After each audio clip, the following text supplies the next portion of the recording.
হুজুর, আজকে আপনাকে তো টিভি পর্দায় এবং আমরা সোশ্যাল মিডিয়া দেখি, আপনি ওয়াচ করেন, বহু মানুষ দেখেন, আজকে হঠাৎ হাইকোর্টে কেন? বঙ্গ টিভি ওই চুলখোলা বিয়াদব মেয়েটা, বেহাড্ডা মেয়েটা, এদিকে আমি দেহ ব্যবসায়ী ছাড়া ধরি না। হাইকোর্টে বলতে আপনারা শুনেছেন, এর আগে আমি একটা বক্তব্য দিয়েছিলাম একজন বঙ্গ টিভির কোনো এক চ্যানেলওয়ালার জন্যে। আর বঙ্গ টিভি ঠোঁট পালিশ লাগিয়ে মাথার চুল খুলে ওই মেয়েটা আর ইন্টারভিউ। তো আমি শরীয়ত বলেছিলাম, এক্স্যাক্টলি কি বলেছিলেন? আমি বলেছিলাম যে একটা মুসলিম মেয়ে, তার শরীয়তে পোশাক একটা এরকম হওয়া দরকার। তো সেখানে আমার ল্যাঙ্গুয়েজ মিস্টেক হয়েছে, মানুষ মাত্রে মিস্টেক হতে পারে। সেখানে পতিতালয়ের মতো একটা ভাষা আমি বলেছিলাম, যাই হোক ওই ভাষা মানুষ মাত্রে ভুল হতে পারে। কিন্তু আমি যেটা বলেছি শরীয়ত সম্মত কথা বলেছি, একটা মুসলিম মেয়ের পরিবেশ এবং তার চলাফেরা শরীয়ত সম্মতই হতে হবে। আমি শরীয়তের কথা বলেছি।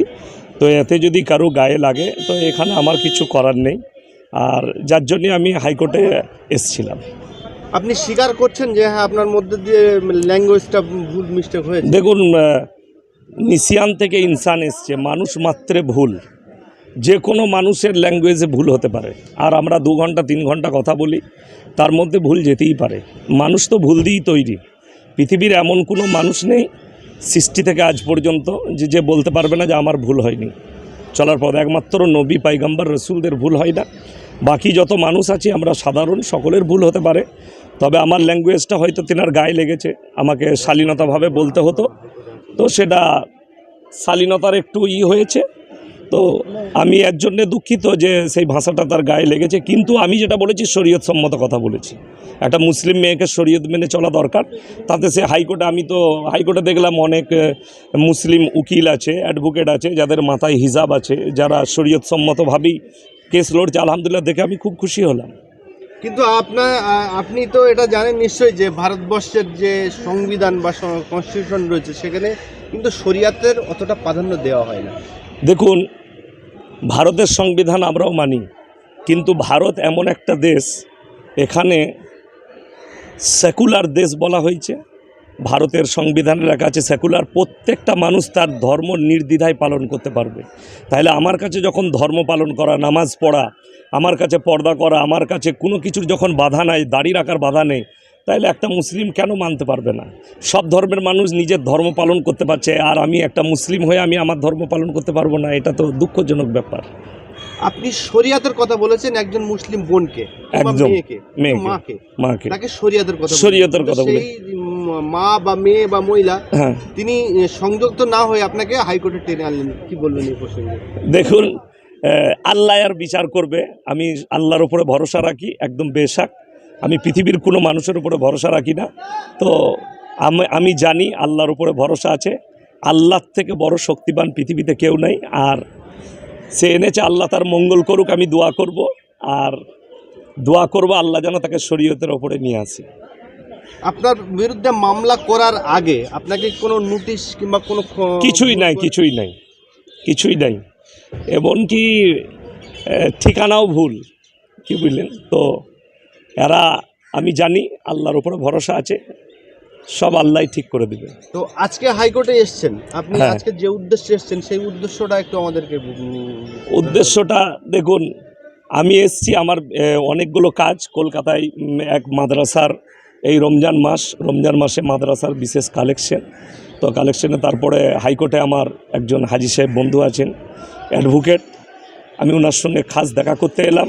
এবং আপনার কথাও শুনলাম, আপনাদের বিএল টিভি বাংলা এই চ্যানেলের কথা শুনলাম, এবং ভাই সাহেব এবং আপনাকে দেখে আমি অনেক খুশি যে আপনাদের মতো মুসলিম সমাজসেবক এরকম টিভি আরও দরকার, এবং আপনারা এগিয়ে যান, আপনাদেরকে দোয়া দিচ্ছি। আর আপনাদের সঙ্গে সাক্ষাৎ করা আমার মেন উদ্দেশ্য, যে তারাও দেখুক যে আমি হাইকোর্টে আসতে পারি কি পারি না।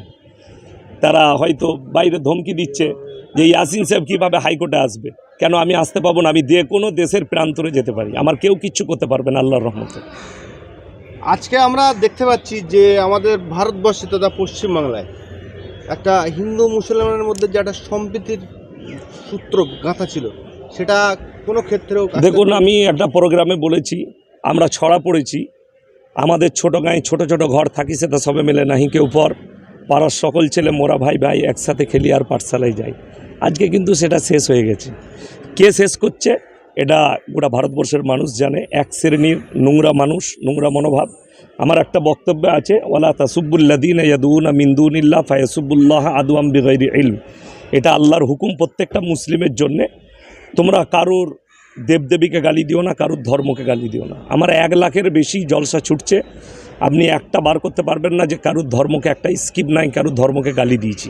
আর ইনশাল্লাহ গালি দেবো না। কেন?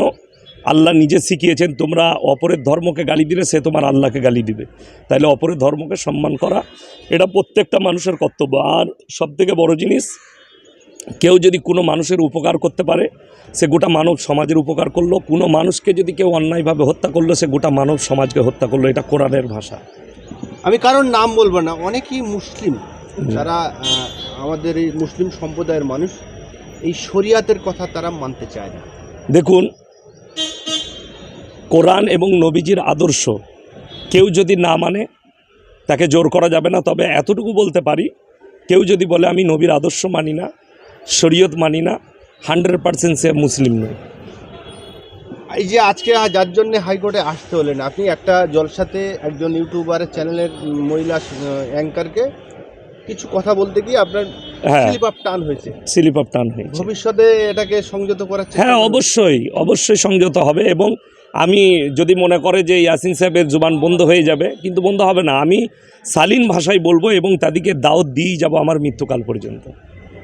যে ইউটিউবার সাংবাদিক অ্যাঙ্কার তিনি আপনাকে হাইকোর্টে টেনে এনেছেন, তাকে আশীর্বাদ করবেন না অভিশাপ? তাকে দোয়া দেবো। অভিশাপের তো কোনো জায়গায় নাই। নবীজি সাল্লাল্লাহু আলাইহি সাল্লাম বেঈমান কাফের দিকেও দোয়া দিয়েছেন, তাদের জন্য দোয়া করেছেন। তো আমি দোয়া করবো আল্লাহ তাকে হিদায়াত প্রাপ্ত করুক। একটা কথা আপনাকে বলবো, যারা আমরা এই স্বাধীনভাবে কাজ করি, আমাদের কাজ করতে বহু সমস্যা হয়, তার মধ্যে থেকে আমরা করে যাই। দেখুন, এটারই নাম হচ্ছে জিহাদ। আপনি এই সমস্যার মধ্যে যে কাজ করে যাচ্ছেন, আমি আপনাদের কাছে হাজির হতে পেরেছি। আর এই সমস্যার মধ্যে দিয়ে আপনারা কাজ করে যাচ্ছেন। আমি বলছি কাজ করে যান, আল্লাহ আপনাদের সহায় আছে, আল্লাহ আপনাদের সাথে থাকবে এবং এর বদলা কিয়ামতের দিন আপনারা পাবেন। শেষ প্রশ্ন করবো আপনাকে, আমরা দেখেছেন একটা জিনিস ভাইরাল হয়েছে, তিনি এক বৃদ্ধা পৌঢ়, তাকে একজন 17 থেকে 18 বছরের যুবতী ছাত্রী তাকে মারধর করেছেন। আমি ভাবলাম যে মনেই করলাম যে তিনি ক্যামেরা করেছে, কিন্তু মেয়েটা আইনে হাতে তুলে নিয়েছে। কিন্তু আমাদের রাজ্যের যারা রাজনীতিবিদ কিছু রয়েছে, আমি কোনো রাজনৈতিক দলের নাম করব না, তারা দায়িত্বশীল এবং একজন অধ্যাপক মানুষ সেই মহিলার পাশে দাঁড়িয়ে বলছেন যে যদি তুমি নিশ্চিন্তে থাকো, যদি তোমার গায়ে হাত লাগে সারা বাংলায় আগুন জ্বলবে। কি বলবেন? এটা তো শিক্ষিত মানুষের ভাষা হতে পারে না। আর শিক্ষিত সেই যার দ্বারা সমাজ উপকৃত হবে।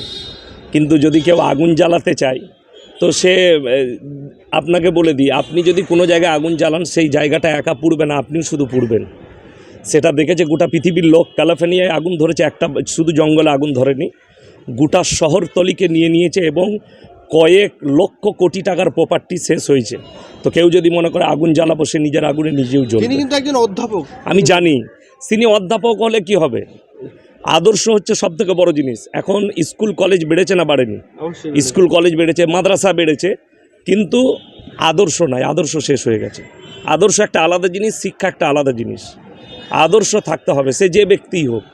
আর যে মেয়েটা চড় মেরেছে 100% তার বাপের বয়সী লোক, সে ক্যামেরা করেছে কিনা জানি না, তবে সে নিজের আইনকে হাতে তুলে নিয়েছে। পরবর্তীতে তার ইনস্টাগ্রাম এবং তার ফেসবুক, টুইটারে দেখলাম তার অনেক আর কি ভিডিও ভাইরাল আছে, যেগুলো ভাষায় আমি প্রয়োগ করতে পারবো না।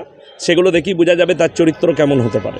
তার মেয়েটার বাবাও মেয়েটাকে বলছে যে মারিস না, তার সত্ত্বেও বাচ্চা তার। তাইলে যে নিজের বাবাকে মানে না, সে কীরকম হতে পারে, কীরকম শিক্ষিত হতে পারে? আপনারা অনুভব করুন, দেশের মানুষ দেখুক। ধন্যবাদ। হ্যাঁ, আপনার নাম? আমি মোল্লা কারি ইয়াসিন, বর্ধমান, পুরসা জামিয়া আরবিয়া দারুল উলুম। আলহামদুলিল্লাহ, আপনারা গোটা রাজ্যবাসী এবং আমার দেশ প্রবাসী যত হিন্দু মুসলিম ভাই আছেন দোয়া করবেন, আশীর্বাদ দিবেন। আপনাদের জন্য দোয়া। আসসালামু আলাইকুম ওয়া রাহমাতুল্লাহি ওয়া বারাকাতুহু।